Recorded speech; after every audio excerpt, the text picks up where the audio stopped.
The first British Asian Prime Minister is a significant moment in our national story. And it's a reminder that for all the challenges we face as a country, Britain is a place where people of all races and all beliefs can fulfil their dreams. Rishi Sunak's first Prime Minister's questions started with applause as the Conservative Party welcomed their third leader in just 7 weeks. But this was a big moment for another reason too. Rishi Sunak is the first British Asian to be named Prime Minister of the UK and, at the age of 42, the youngest in 200 years. Opposition politicians offered their congratulations, Labour leader Keir Starmer saying it was a significant moment in the UK's national story.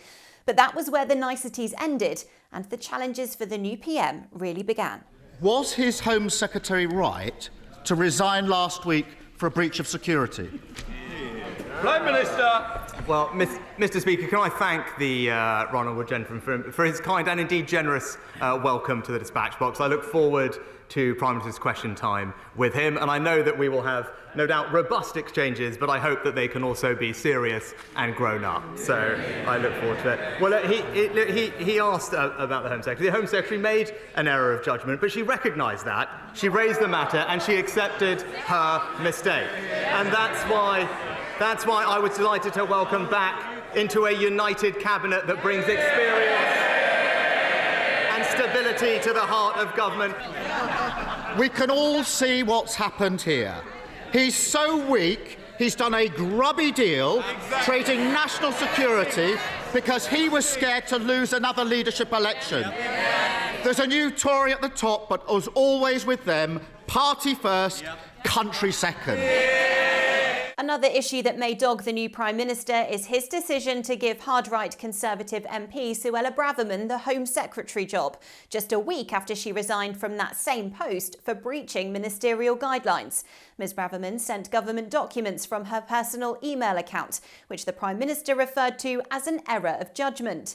Rishi Sunak told MPs she's accepted her mistake, and so now he's delighted to welcome her into his top team.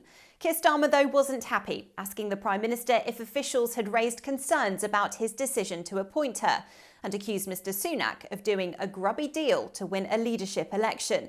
But after such a turbulent few weeks, having to answer questions over Suella's return could well be the price Sunak must pay to reunite a fractured Conservative Party.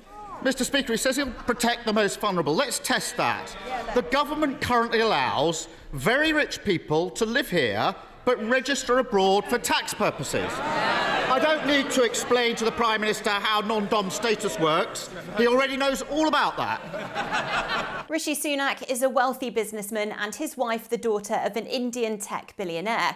So while the new Prime Minister says he'll work to protect the most vulnerable, it's perhaps unsurprising that his personal finances are a target for the opposition.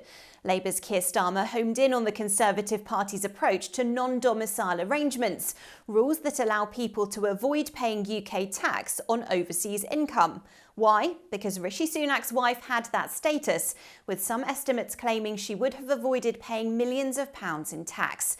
The Prime Minister avoided committing to making any changes, but has previously called those kinds of questions unpleasant smears. Mrs Sunak says she no longer claims that tax status.